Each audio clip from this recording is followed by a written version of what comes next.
Ésaïe, chapitre 1. Prophétie d'Ésaïe, fils d'Amoz, sur Juda et Jérusalem, au temps d'Ozias, de Jotham, d'Akaz, d'Ézéchias, roi de Juda. Cieux, écoutez, terre, prête l'oreille, car l'Éternel parle. J'ai nourri et élevé des enfants, mais ils se sont révoltés contre moi.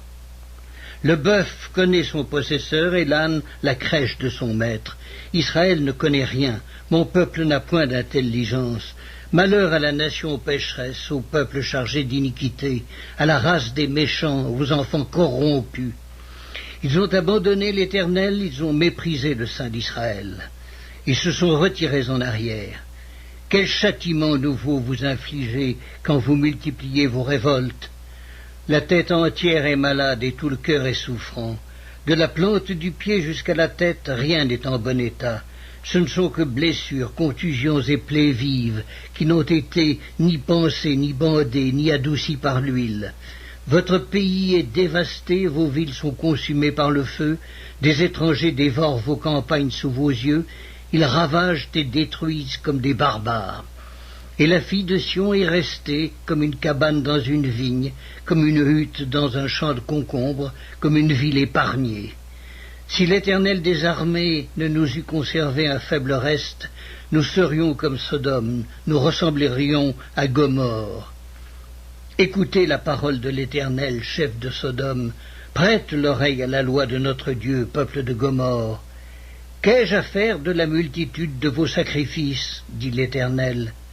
Je suis rassasié des holocaustes de béliers et de la graisse des veaux. Je ne prends point plaisir au sang des taureaux, des brebis et des boucs. Quand vous venez vous présenter devant moi, qui vous demande de souiller mes parvis? Cessez d'apporter de vaines offrandes. J'ai en horreur l'encens, les nouvelles lunes, les sabbats et les assemblées. Je ne puis voir le crime s'associer aux solennités. Mon âme hait vos nouvelles lunes et vos fêtes. Elles me sont à charge, je suis las de les supporter. Quand vous étendez vos mains, je détourne de vous mes yeux. Quand vous multipliez les prières, je n'écoute pas. Vos mains sont pleines de sang. Lavez-vous, purifiez-vous, ôtez de devant mes yeux la méchanceté de vos actions, cessez de faire le mal.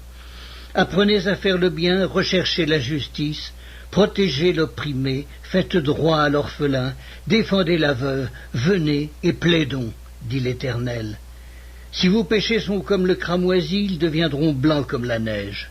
S'ils sont rouges comme la pourpre, ils deviendront comme la laine. Si vous avez de la bonne volonté et si vous êtes docile, vous mangerez les meilleures productions du pays. Mais si vous résistez et si vous êtes rebelles, vous serez dévorés par le glaive, car la bouche de l'Éternel a parlé. Quoi donc? La cité fidèle est devenue une prostituée? Elle était remplie d'équité, la justice y habitait, et maintenant il y a des assassins. Ton argent s'est changé en scorie, ton vin a été coupé d'eau. Tes chefs sont rebelles et complices des voleurs. Tous aiment les présents et courent après les récompenses. Ils ne font pas droit à l'orphelin, et la cause de la veuve ne vient pas jusqu'à eux. C'est pourquoi, voici ce que dit le Seigneur, l'Éternel des armées, le fort d'Israël. Ah, je tirerai satisfaction de mes adversaires, et je me vengerai de mes ennemis. Je porterai ma main sur toi, je fondrai tes scories, comme avec de la potasse, et j'enlèverai toutes tes parcelles de plomb. Je rétablirai tes juges tels qu'ils étaient autrefois, et tes conseillers tels qu'ils étaient au commencement. Après cela, on t'appellera ville de la justice, cité fidèle. Sion sera sauvé par la droiture, et ceux qui s'y convertiront seront sauvés par la justice. Mais la ruine atteindra tous les rebelles et les pécheurs, et ceux qui abandonnent l'Éternel périront. On aura honte à cause des térébintes auxquelles vous prenez plaisir, et vous rougirez à cause des jardins dont vous faites vos délices. Car vous serez comme un térébinthe au feuillage flétri, comme un jardin qui n'a pas d'eau. L'homme fort sera comme de l'étoupe, et son œuvre comme une étincelle. Ils brûleront l'un et l'autre ensemble, et il n'y aura personne pour éteindre. Ésaïe, chapitre 2. Prophétie d'Ésaïe, fils d'Amoz, sur Juda et Jérusalem. Il arrivera dans la suite des temps que la montagne de la maison de l'Éternel sera fondée sur le sommet des montagnes, qu'elle s'élèvera par-dessus les collines et que toutes les nations y afflueront. Des peuples s'y rendront en foule, et ils diront « Venez et montons à la montagne de l'Éternel, à la maison du Dieu de Jacob, afin qu'il nous enseigne ses voies et que nous marchions dans ses sentiers. Car de Sion sortira la loi et de Jérusalem la parole de l'Éternel. Il sera le juge des nations, l'arbitre d'un grand nombre de peuples. De leurs glaives, ils forgeront des hoyaux, et de leurs lances des serpes. Une nation ne tirera plus l'épée contre une autre, et l'on n'apprendra plus la guerre. Maison de Jacob, venez et marchons à la lumière de l'Éternel. Car tu as abandonné ton peuple, la maison de Jacob, parce qu'ils sont pleins de l'Orient et adonnés à la magie, comme les Philistins, et parce qu'ils s'allient aux fils des étrangers. Le pays est rempli d'argent et d'or, et il y a des trésors sans fin. Le pays est rempli de chevaux, et il y a des chars sans nombre. Le pays est rempli d'idoles. Ils se prosternent devant l'ouvrage de leurs mains, devant ce que leurs doigts ont fabriqué. Les petits seront abattus, et les grands seront abaissés. Tu ne leur pardonneras point. Entre dans les rochers et cache-toi dans la poussière pour éviter la terreur de l'Éternel et l'éclat de sa majesté. L'homme au regard hautain sera abaissé et l'orgueilleux sera humilié. L'Éternel seul sera élevé ce jour-là. Car il y a un jour pour l'Éternel des armées, contre tout homme orgueilleux et hautain, contre quiconque s'élève afin qu'il soit abaissé. Contre tous les cèdres du Liban, hauts et élevés, et contre tous les chênes de Basan, contre toutes les hautes montagnes, et contre toutes les collines élevées, contre toutes les hautes tours, et contre toutes les murailles fortifiées, contre tous les navires de Tarsis, et contre tout ce qui plaît à la vue. L'homme orgueilleux sera humilié, et le hautain sera abaissé. L'Éternel seul sera élevé ce jour-là. Toutes les idoles disparaîtront. On entrera dans les cavernes des rochers et dans les profondeurs de la poussière pour éviter la terreur de l'Éternel et l'éclat de sa majesté, quand il se lèvera pour effrayer la terre. Et en ce jour-là, les hommes jetteront leurs idoles d'argent et leurs idoles d'or qu'ils s'étaient faites pour les adorer, aux rats et aux chauves-souris.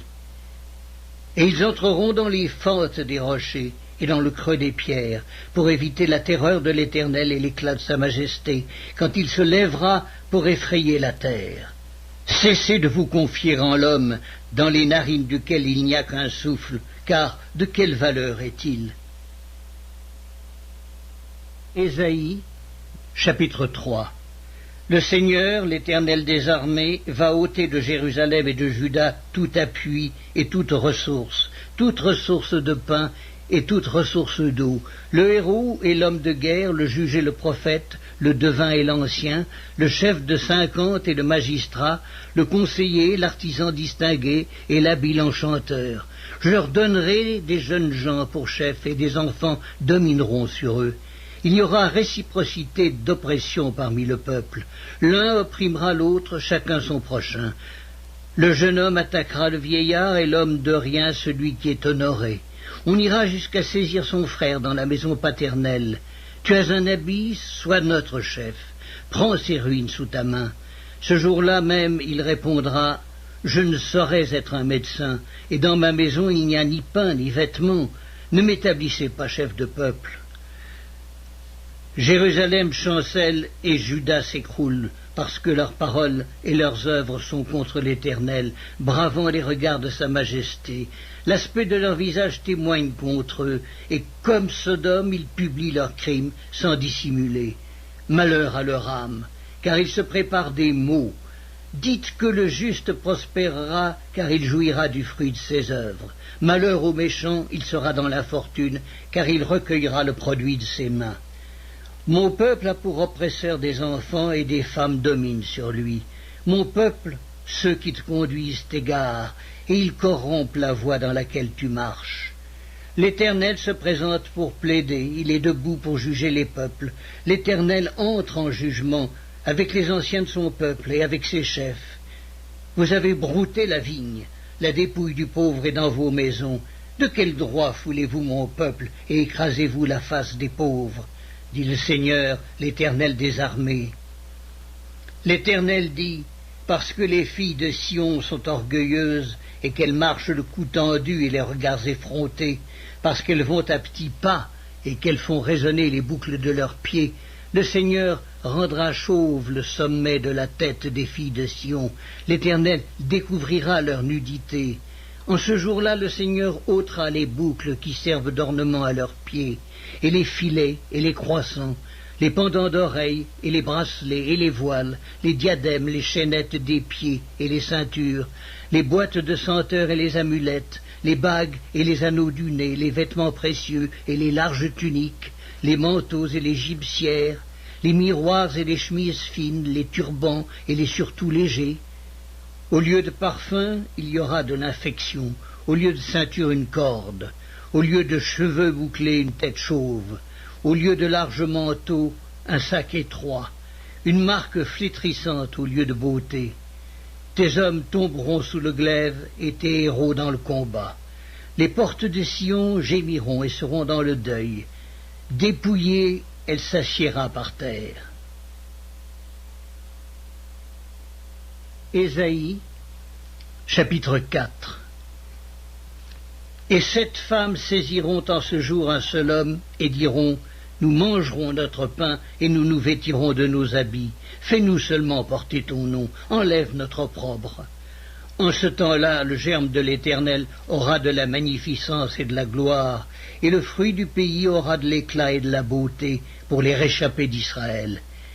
Et les restes de Sion, les restes de Jérusalem seront appelés saints. Quiconque à Jérusalem sera inscrit parmi les vivants, après que le Seigneur aura lavé les ordures des filles de Sion et purifié Jérusalem du sang qui est au milieu d'elle par le souffle de la justice et par le souffle de la destruction. L'Éternel établira sur toute l'étendue de la montagne de Sion et sur ses lieux d'assemblée une nuée fumante pendant le jour et un feu de flammes éclatantes pendant la nuit. Car tout ce qui est glorieux sera mis à couvert. Il y aura un abri pour donner de l'ombre contre la chaleur du jour, pour servir de refuge et d'asile contre l'orage et la pluie. Ésaïe, chapitre 5. Je chanterai à mon bien-aimé le cantique de mon bien-aimé sur sa vigne. Mon bien-aimé avait une vigne sur un coteau fertile. Il en remua le sol, ôta les pierres et y mit un plan délicieux. Il bâtit une tour au milieu d'elle et y creusa aussi une cuve. Puis il espéra qu'elle produirait de bons raisins, mais elle en produit de mauvais. Maintenant donc, habitants de Jérusalem et hommes de Juda, soyez juges entre moi et ma vigne. Qu'y avait-il encore à faire à ma vigne que je n'ai pas fait pour elle? Pourquoi, quand j'ai espéré qu'elle produirait de bons raisins, en a-t-elle produit de mauvais? Je vous dirai maintenant ce que je vais faire à ma vigne. J'en arracherai la haie pour qu'elle soit broutée. J'en abattrai la clôture pour qu'elle soit foulée aux pieds. Je la réduirai en ruine. Elle ne sera plus taillée ni cultivée. Les ronces et les épines y croîtront, et je donnerai mes ordres aux nuées, afin qu'elles ne laissent plus tomber la pluie sur elle. La vigne de l'Éternel des armées, c'est la maison d'Israël, et les hommes de Juda, c'est le plan qu'il chérissait. Il avait espéré de la droiture, et voici du sang versé, de la justice, et voici des cris de détresse.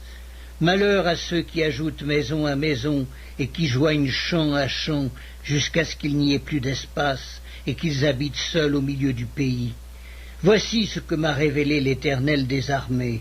Certainement ces maisons nombreuses seront dévastées, ces grandes et belles maisons n'auront plus d'habitants. Même 10 arpents de vigne ne produiront qu'un bath, et un homère de semences ne produira qu'un épha. Malheur à ceux qui, de bon matin, courent après les boissons enivrantes, et qui, bien avant dans la nuit, sont échauffés par le vin. La harpe et le luth, le tambourin, la flûte et le vin animent leur festin. Mais ils ne prennent point garde à l'œuvre de l'Éternel, et ils ne voient point le travail de ses mains. C'est pourquoi mon peuple sera soudain emmené captif. Sa noblesse mourra de faim, et sa multitude sera desséchée par la soif. C'est pourquoi le séjour des morts ouvre sa bouche, élargit sa gueule outre mesure. Alors descendent la magnificence et la richesse de Sion, et sa foule bruyante et joyeuse. Les petits seront abattus, les grands seront humiliés, et les regards des hautains seront abaissés. L'Éternel des armées sera élevé par le jugement, et le Dieu saint sera sanctifié par la justice. Des brebis paîtront comme sur leur pâturage, et des étrangers dévoreront les possessions ruinées des riches. Malheur à ceux qui tirent l'iniquité avec les cordes du vice, et le péché comme avec les traits d'un char, et qui disent qu'il hâte, qu'il accélère son œuvre, afin que nous la voyions, que le décret du Saint d'Israël arrive et s'exécute, afin que nous le connaissions. Malheur à ceux qui appellent le mal bien et le bien mal, qui changent les ténèbres en lumière et la lumière en ténèbres, qui changent l'amertume en douceur et la douceur en amertume. Malheur à ceux qui sont sages à leurs yeux et qui se croient intelligents. Malheur à ceux qui ont de la bravoure pour boire du vin et de la vaillance pour mêler des liqueurs fortes, qui justifient le coupable pour un présent et enlèvent aux innocents leurs droits. C'est pourquoi, comme une langue de feu dévore le chaume et comme la flamme consume l'herbe sèche, ainsi leur racine sera comme de la pourriture et leur fleur se dissipera comme de la poussière. Car ils ont dédaigné la loi de l'Éternel des armées, et ils ont méprisé la parole du Saint d'Israël. C'est pourquoi la colère de l'Éternel s'enflamme contre son peuple. Il étend sa main sur lui et il le frappe. Les montagnes s'ébranlent, et les cadavres sont comme des balayures au milieu des rues. Malgré tout cela, sa colère ne s'apaise point, et sa main est encore étendue. Il élève une bannière pour des peuples lointains, et il en siffle un des extrémités de la terre. Et voici, il arrive avec promptitude et légèreté. Nul n'est fatigué, nul ne chancelle de lassitude, personne ne sommeille ni ne dort. Aucun n'a la ceinture de ses reins détachée, ni la courroie de ses souliers rompue. Ses flèches sont aiguës et tous ses arcs tendus. Les sabots de ses chevaux ressemblent à des cailloux, et les roues de ses chars à un tourbillon.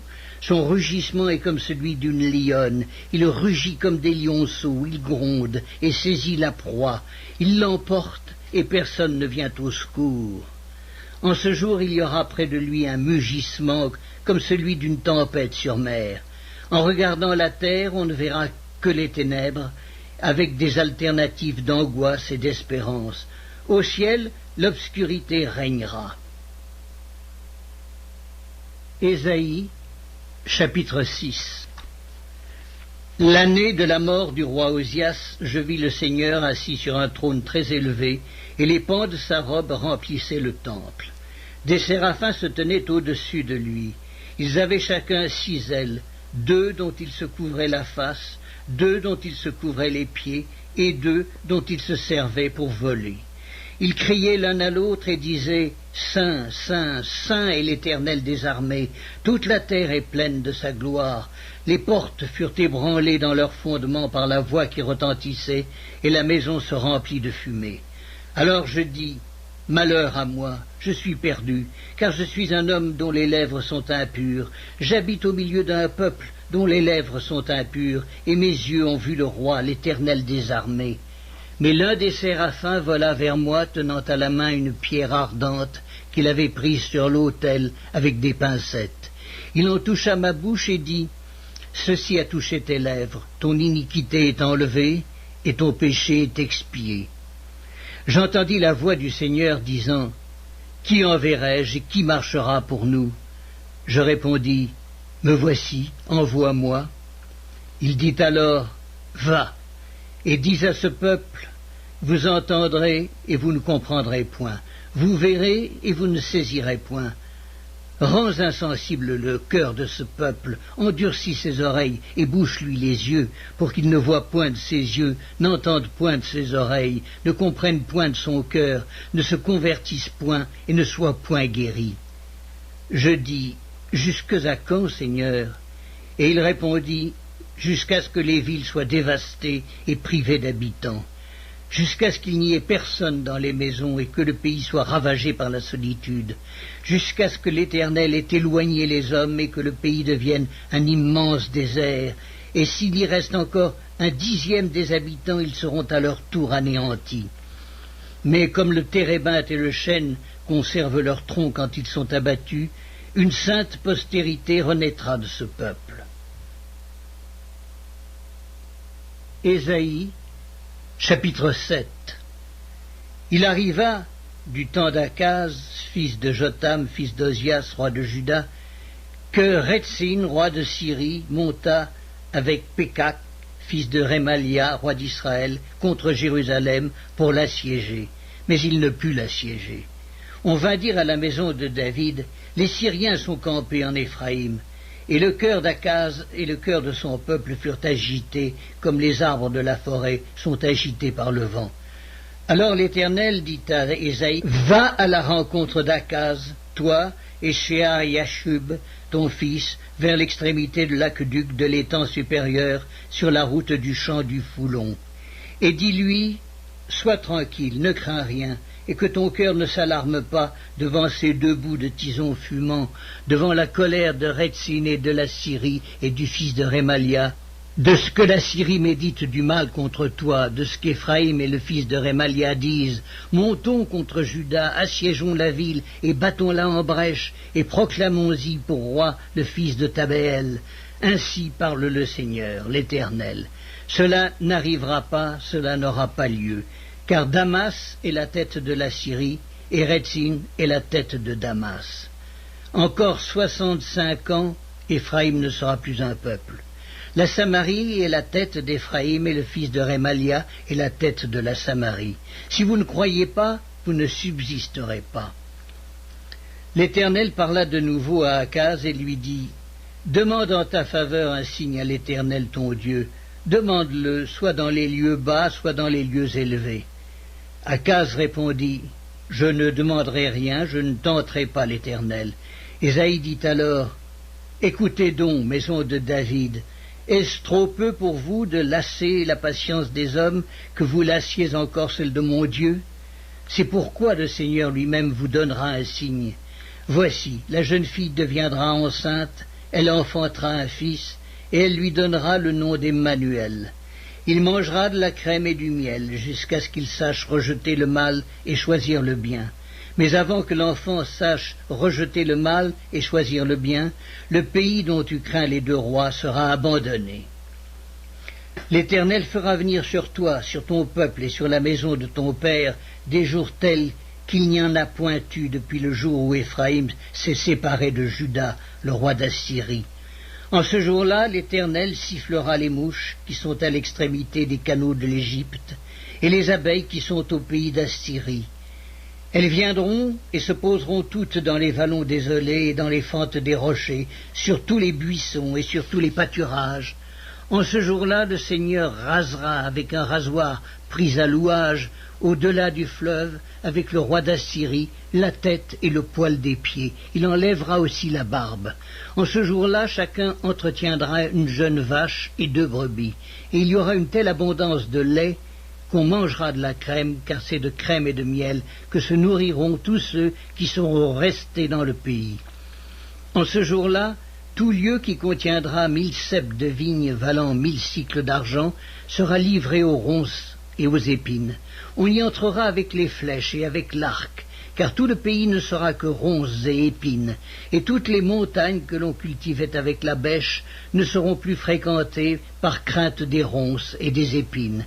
On y lâchera le bœuf et la brebis en foulera le sol. Ésaïe, chapitre 8. L'Éternel me dit, prends une grande table et écris dessus d'une manière intelligible, qu'on se hâte de piller, qu'on se précipite sur le butin. Je pris avec moi des témoins dignes de foi, le sacrificateur Uri et Zacharie, fils de Béréchia. Je m'étais approché de la prophétesse. Elle conçut et elle enfanta un fils. L'Éternel me dit, donne-lui pour nom Maher, Shalaï, Shashbaz, car avant que l'enfant sache dire mon père, ma mère, on emportera devant le roi d'Assyrie les richesses de Damas et le butin de Samarie. L'Éternel me parla encore et me dit, parce que ce peuple a méprisé les eaux de Siloé qui coulent doucement, et qu'il s'est réjoui au sujet de Rétzin et du fils de Rémalia, Voici, le Seigneur va faire monter contre eux les puissantes et grandes eaux du fleuve, le roi d'Assyrie et toute sa gloire. Il s'élèvera partout au-dessus de son lit, et il se répandra sur toutes ses rives. Il pénétrera dans Juda, il débordera et inondera, il atteindra jusqu'au cou. Le déploiement de ses ailes remplira l'étendue de ton pays, ô Emmanuel. Poussez des cris de guerre, peuple, et vous serez brisés. Prêtez l'oreille, vous tous qui habitez au loin. Préparez-vous au combat, et vous serez brisés. Préparez-vous au combat, et vous serez brisés. Formez des projets, et ils seront anéantis. Donnez des ordres, et ils seront sans effet, car Dieu est avec nous. Ainsi m'a parlé l'Éternel quand sa main me saisit, et qu'il m'avertit de ne pas marcher dans la voie de ce peuple. N'appelez pas conjuration tout ce que ce peuple appelle conjuration. Ne craignez pas ce qu'il craint et ne soyez pas effrayés. C'est l'Éternel des armées que vous devez sanctifier, c'est lui que vous devez craindre et redouter, et il sera un sanctuaire, mais aussi une pierre d'achoppement, un rocher de scandale pour les deux maisons d'Israël, un filet et un piège pour les habitants de Jérusalem. Plusieurs trébucheront, ils tomberont et se briseront, ils seront enlacés et pris. Enveloppe cet oracle, scelle cette révélation parmi mes disciples. J'espère en l'Éternel qui cache sa face à la maison de Jacob. Je place en lui ma confiance. Voici, moi et les enfants que l'Éternel m'a donnés, nous sommes des signes et des présages en Israël, de la part de l'Éternel des armées, qui habite sur la montagne de Sion. Si l'on vous dit, consultez ceux qui évoquent les morts et ceux qui prédisent l'avenir, qui poussent des sifflements et des soupirs, répondez, un peuple ne consultera-t-il pas son Dieu? S'adressera-t-il aux morts en faveur des vivants? À la loi et au témoignage, si l'on ne parle pas ainsi, il n'y aura point d'aurore pour le peuple. Il sera errant dans le pays, accablé et affamé, et quand il aura faim, il s'irritera, maudira son roi et son Dieu, et tournera les yeux en haut. Puis il regardera vers la terre, et voici, il n'y aura que détresse, obscurité et de sombres angoisses. Il sera repoussé dans d'épaisses ténèbres. Mais les ténèbres ne régneront pas toujours sur la terre, où il y a maintenant des angoisses. Si les temps passés ont couvert d'opprobre le pays de Zabulon et le pays de Nephtali, les temps à venir couvriront de gloire la contrée, voisine de la mer, au-delà du Jourdain, le territoire des gentils. Ésaïe, chapitre 9. Le peuple qui marchait dans les ténèbres voit une grande lumière. Sur ceux qui habitaient le pays de l'ombre et de la mort, une lumière resplendit. Tu rends le peuple heureux, tu lui accordes de grandes joies. Il se réjouit devant toi comme on se réjouit à la moisson, comme on pousse des cris d'allégresse au partage du butin. Car le joug qui pesait sur lui, le bâton qui frappait son dos, la verge de celui qui l'opprimait, tu les brises comme à la journée de Madian. Car toute chaussure qu'on porte dans la mêlée et tout vêtement guerrier roulé dans le sang seront livrés aux flammes pour être dévorés par le feu. Car un enfant nous est né, un fils nous est donné, et la domination reposera sur son épaule. On l'appellera admirable, conseiller, Dieu puissant, Père éternel, prince de la paix. Donner à l'empire de l'accroissement et une paix sans fin au trône de David et à son royaume, l'affermir et le soutenir par le droit et par la justice, dès maintenant et à toujours. Voilà ce que fera le zèle de l'Éternel des armées. Le Seigneur envoie une parole à Jacob, elle tombe sur Israël, tout le peuple en aura connaissance. Éphraïm et les habitants de Samarie qui disent avec orgueil et fierté, des briques sont tombées, nous bâtirons en pierre de taille, des sycomores ont été coupés, nous les remplacerons par des cèdres. L'Éternel élèvera contre eux les ennemis de Rétzin, et il armera leurs ennemis, les Syriens à l'Orient, les Philistins à l'Occident. Et ils dévoreront Israël à pleine bouche. Malgré tout cela, sa colère ne s'apaise point, et sa main est encore étendue. Le peuple ne revient pas à celui qui le frappe, et il ne cherche pas l'Éternel des armées. Aussi l'Éternel arrachera d'Israël la tête et la queue, la branche de palmier et le roseau en un seul jour. L'ancien et le magistrat, c'est la tête, et le prophète qui enseigne le mensonge, c'est la queue. Ceux qui conduisent ce peuple l'égarent, et ceux qui se laissent conduire se perdent. C'est pourquoi le Seigneur ne saurait se réjouir de leurs jeunes hommes, ni avoir pitié de leurs orphelins et de leurs veuves. Car tous sont des impies et des méchants, et toutes les bouches profèrent des infamies. Malgré tout cela, sa colère ne s'apaise point, et sa main est encore étendue. Car la méchanceté consume comme un feu, qui dévore ronces et épines. Il embrase l'épaisseur de la forêt, d'où s'élèvent des colonnes de fumée. Par la colère de l'Éternel des armées, le pays est embrasé, et le peuple est comme la proie du feu. Nul n'épargne son frère. On pille à droite et l'on a faim, on dévore à gauche et l'on n'est pas rassasié. Chacun dévore la chair de son bras. Manassé dévore Éphraïm, Éphraïm Manassé, et ensemble ils fondent sur Juda. Malgré tout cela, sa colère ne s'apaise point, et sa main est encore étendue. Ésaïe, chapitre 10. Malheur à ceux qui prononcent des ordonnances iniques et à ceux qui transcrivent des arrêts injustes pour refuser justice aux pauvres et ravir leurs droits aux malheureux de mon peuple, pour faire des veuves leur proie et des orphelins leur butin. Que ferez-vous au jour du châtiment et de la ruine qui du lointain fondra sur vous? Vers qui fuirez-vous pour avoir du secours, et où laisserez-vous votre gloire? Les uns seront courbés parmi les captifs, les autres tomberont parmi les morts. Malgré tout cela, sa colère ne s'apaise point, et sa main est encore étendue. Malheur à l'Assyrien, verge de ma colère. La verge dans sa main, c'est l'instrument de ma fureur.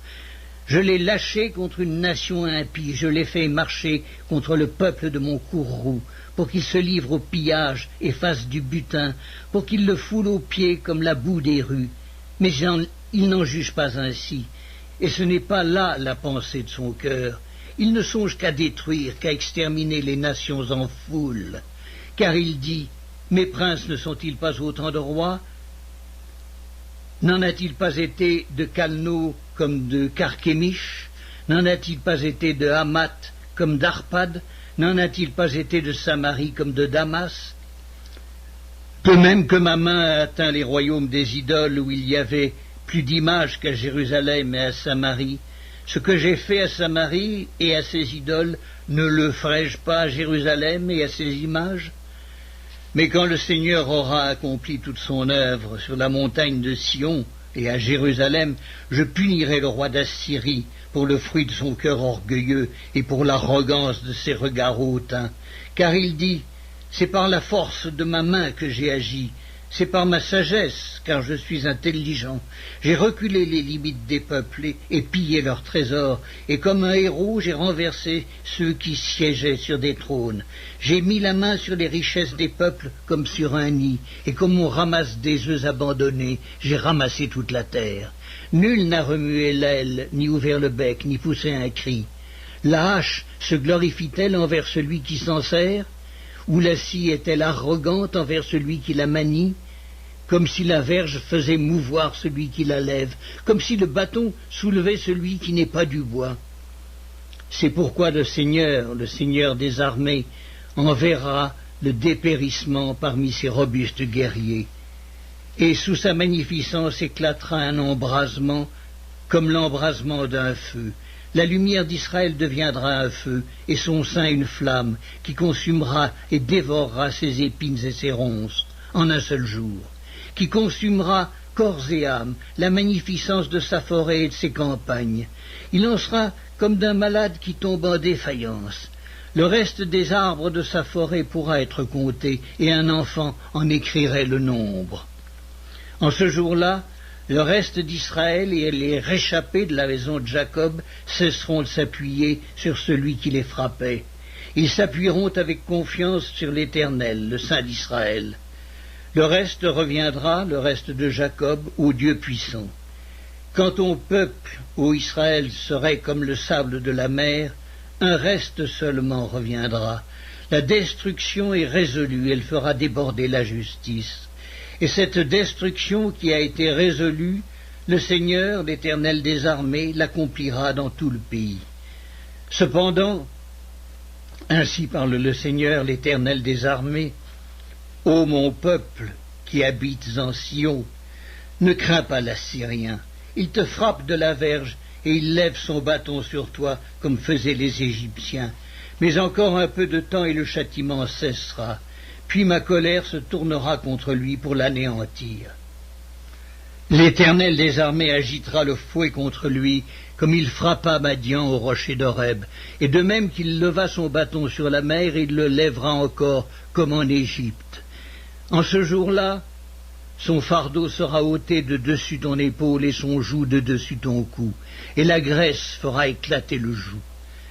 Il marche sur Éjat, traverse Migron, laisse ses bagages à Micmash, il passe le défilé, il couche à Géba, Rama tremble, Gibéa de Saül prend la fuite. Fais éclater ta voix, fille de Galim, prends garde, Laïs, malheur à toi, Anatoth. Madména se disperse, les habitants de Gébim sont en fuite. Encore un jour de halte à Nob, et il menace de sa main la montagne de la fille de Sion, la colline de Jérusalem. Voici, le Seigneur, l'Éternel des armées, brise les rameaux avec violence. Les plus grands sont coupés, les plus élevés sont abattus. Il renverse avec le fer les taillis de la forêt, et le Liban tombe sous le puissant.